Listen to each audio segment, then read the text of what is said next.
जैसे कि हमेशा जब क्राइम होता है तो कोई ना कोई तो गवाही तो देगा ही। तो आज का एक सुप्रीम कोर्ट का एक बहुत बढ़िया ही जजमेंट है जो गवाहों को लेकर है। तो देखते हैं कि क्या मजिस्ट्रेट किसी गवाह से वॉइस सैंपल देने के लिए कह सकता है या यह अधिकार केवल आरोपी तक ही सीमित है। तो इस केस का सबसे बड़ी वही क्वेश्चन है कि क्या जो मजिस्ट्रेट है किसी भी विटनेस गवाह को उसके वॉइस सैंपल देने के लिए बोल सकती है या केवल एक्यूज्ड आरोपी को ही बोल सकती है।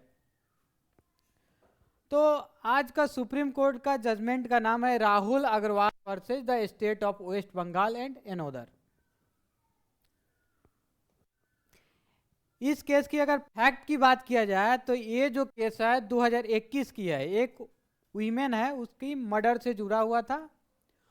उसकी मृत्यु के बाद, उसकी मर्डर के बाद उसके परिवार और ससुराल वालों के बीच क्रॉस एलिगेशंस हुए। क्रॉस एलिगेशंस के मतलब एक दूसरे पे एलिगेशन लगाया गया।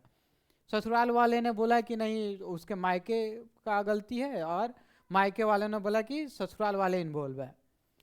तो जांच के दौरान पुलिस ने कहा कि एक मुख्य गवाह की विटनेस ने मृतिका के पिता की ओर से एक अन्य गवाह को थ्रेट कॉल किया था। जो मृतका की पिता थे, जो वुमेन डिसीज्ड वुमेन थी, जो मरी हुई थी, उसके पिता की ओर से एक विटनेस को एक थ्रेट कॉल किया गया था। इसलिए इन्वेस्टिगेटिंग ऑफिसर ने मजिस्ट्रेट से उस व्यक्ति का वॉइस सैंपल देने की अनुमति मांगी ताकि रिकॉर्डेड कॉन्वर्सेशन से तुलना की जा सके। कंपेयर करने के लिए जो आपके रिकॉर्डेड जो वॉइस सैंपल था उसको कंपेयर करने के लिए, तुलना करने के लिए जो विटनेस था उससे वॉइस सैंपल्स मांगा गया। बट जब मजिस्ट्रेट के पास गया तो मजिस्ट्रेट ने क्या किया कि वॉइस सैंपल देने के लिए अनुमति दे दी, परमिशन दे दिया।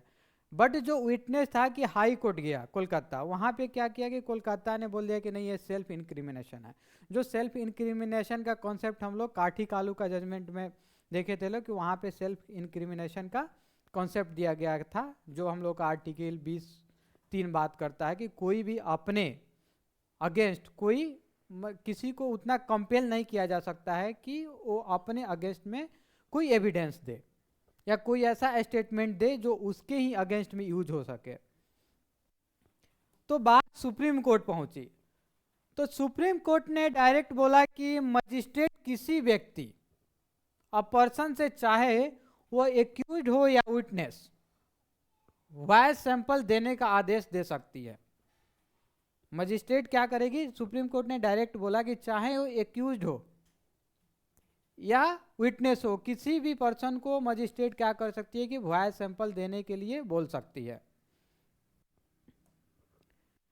लेकिन जो सुप्रीम कोर्ट का जो रीजनिंग है, सुप्रीम कोर्ट का जो जजमेंट है, कुछ फैक्ट पे आधारित है, कुछ पहले जो उसके प्रेसिडेंट है, जो पहले की केसेज जो उस पर आधारित है। तो हम लोग देखते हैं कि उसका क्या क्या सुप्रीम कोर्ट ने किस किस केस का रेफरेंस लिया। तो सुप्रीम कोर्ट ने सबसे पहले Ritesh Sinha versus state of Uttar Pradesh 2019 का जजमेंट है, सुप्रीम कोर्ट का ही है। तो उसमें डायरेक्ट सुप्रीम कोर्ट ने स्पष्ट कहा था कि मजिस्ट्रेट किसी भी पर्सन से वॉइस सैंपल लेने का आदेश दे सकता है। इस शब्द पर्सन का अर्थ केवल एक्यूज्ड तक सीमित नहीं है, इसमें विटनेस भी शामिल है। तो जो ये रितेश कुमार का जजमेंट था, इसमें सुप्रीम कोर्ट ने डायरेक्ट बोला था कि मजिस्ट्रेट किसी भी पर्सन को उसके वॉइस सैंपल देने के लिए बोल सकता है। और ये पर्सन में सिर्फ एक्यूज शामिल नहीं होता है, पर्सन में कोई भी शामिल हो सकता है, गवाह भी शामिल हो सकता है। तो जो बोला कि वॉइस सैंपल जो है एक मटेरियल एविडेंस है, ना कि टेस्टिमोनियल एविडेंस है। कोर्ट ने कहा कि वॉइस सैंपल फिंगरप्रिंट या हैंडराइटिंग या डीएनए जैसी चीजें फिजिकल या मटेरियल एविडेंस है। इनका लेना टेस्टिमोनियल एविडेंस, बयान अस्वीकारती नहीं है जी। ये अगर लेते हैं तो उसके माने बिहार पे आप किसी का एक्यूजेशन प्रूफ नहीं करते हैं। इसलिए article 20(3) protection in against self incrimination का उल्लंघन नहीं करता। वॉइस सैंपल देना किसी व्यक्ति को दोषी नहीं बनाता असली जांच तब होती है जब उससे अन्य साक्ष्यों से, अन्य एविडेंस, अदर एविडेंस से कंपेयर किया जाता है।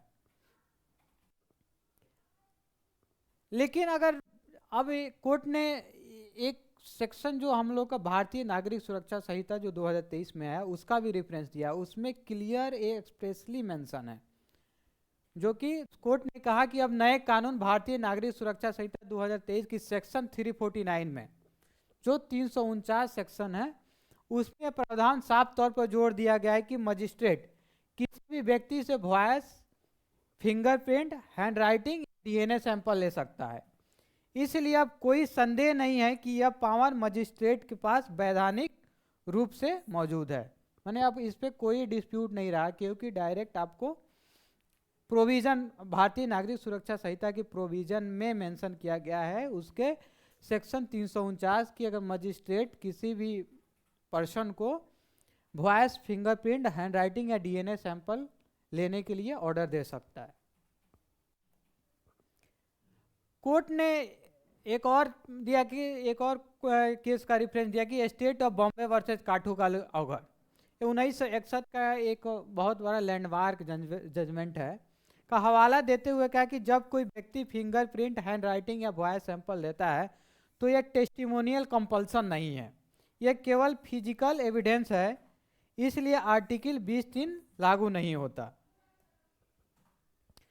जैसे कि एक एग्जाम्पल लेते हैं कि मान लीजिए किसी मर्डर केस में पुलिस के पास एक ऑडियो रिकॉर्डिंग है जिसमें किसी व्यक्ति की आवाज में धमकी दी गई है, वह व्यक्ति गवाह है, आरोपी नहीं। अब मजिस्ट्रेट उसके वॉइस सैंपल देने का आदेश दे सकता है ताकि रिकॉर्डेड आवाज से उसकी तुलना की जा सके। यह कोई सेल्फ इंक्रिमिनेशन नहीं है, बल्कि इन्वेस्टिगेशन का एक पार्ट है, एक हिस्सा है। तो सुप्रीम कोर्ट में यही कहा है कि किसी भी विटनेस, गवाह को मजिस्ट्रेट ऑर्डर दे सकती है कि उसकी वॉइस सैंपल लिया जा सके।